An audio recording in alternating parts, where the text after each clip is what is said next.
কবরে প্রশ্ন কয়টা? তিনটা। তো প্রশ্ন করব আরবিতে না বাংলাতে? জোরে বলেন। বাংলায় প্রশ্ন করব? কবরে কি বাংলা ফেরেশতারা কি বাংলা প্রশ্ন করব না আরবিতে? ফেরেশতারা আরবিতে প্রশ্ন করব। কইতে পারেন যে হুজুর আমরা তো আরবি জানি না। নেককার বান্দারে আল্লাহ আরবি শিখায় দিব। কবরে যখন যাবেন আরবি আপনি জানেন আর না জানেন, আল্লাহ আপনার আরবি শিখায় দিব।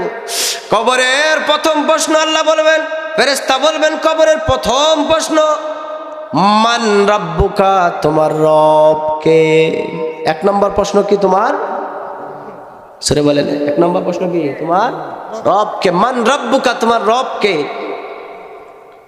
তখন বান্দা যদি নেককার হয় তাইলে বলবে রব্বি আল্লাহ, আমাদের রব কে? জোরে বলেন, আমাদের রব কে? আল্লাহ। নেককার হলে সাক্ষী দিবে, বদকার হলে বলবে না লা আদ্রি, আমি চিনি না।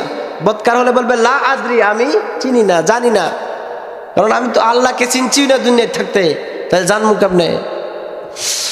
দুই নাম্বার প্রশ্ন বাবা, দুই নাম্বার প্রশ্ন করা হবে ওয়ামান দীনুকা, তোমার দিন কি, তোমার ধর্ম কি?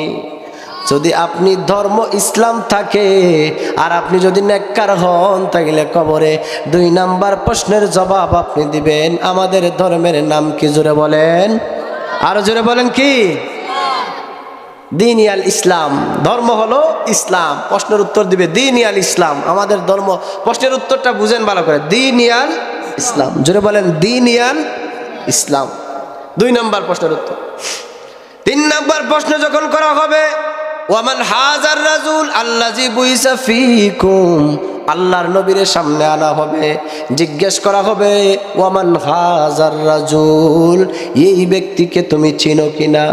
আল্লাযী বুইসা ফীকুম, যেই মানুষটারে তোমাদের মধ্যে প্রেরণ করা হয়েছে তোমরা কি তারে চিনোনি?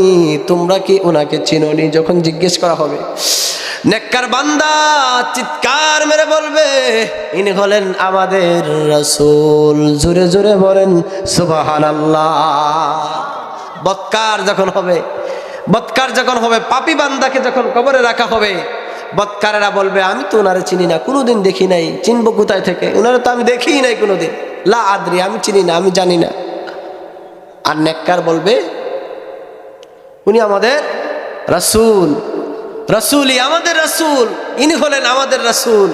যেই রাসূল কবরে উম্মতের পাশে থাকবেন, যেই নবী দুনিয়াতে আসার পরে উম্মতের জন্য উম্মতি উম্মতি বলে কেঁদেছেন, যেই নবী সারা জীবন উম্মতের জন্য কাঁদতেছেন, এখনো মদিনায় উম্মতি উম্মতি বলে কাঁদেন, ওই নবী কবরে গিয়েও আপনাকে আমাকে ভুলে যাবেন না। ওই নবী কবরে গিয়েও বলবে উম্মত আমি তোমাদের পাশে আছি। জোরে বলেন সুবহান।